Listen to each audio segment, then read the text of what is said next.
Demonstrators set up tents earlier today, which ballooned into hundreds of people. The group was told to disband by 4 p.m., but they did not. Tensions are high at elite schools across the U.S., with similar scenes of protesting at the New School, Yale, and MIT, all sparked by the unbelievable sights of tents on the lawns of Columbia University. Protesters are upset about the involvement that these universities have had with Israel. We begin tonight with Fox 5's Arthur Chian, who joins us live from Greenwich Village, where dozens of protesters were just arrested and taken away in NYPD buses. Arthur, what are you seeing tonight? Well, even though it's been about an hour or two since what we're about to show you, there's still hundreds of protesters gathered here. They're standing in the middle of West 4th Street over there chanting. Now, at the top of the stairs, you might be able to make out the outlines, the silhouettes of a line of police officers in riot gear. They're at the beginning of NYU's property.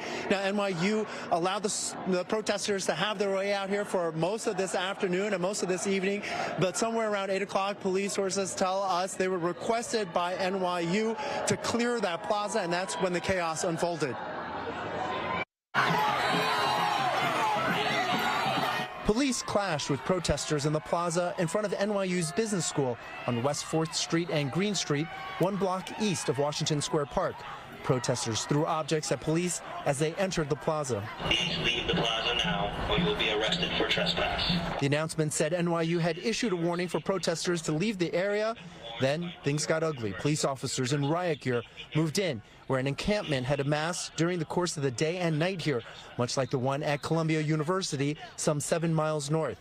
At first, a line of police officers met resistance, with demonstrators linking arms to block them, but eventually pushed through. Students, hold your ground! NYPD back down! As the tents were dismantled, the arrests continued. Some, we could see, resisted.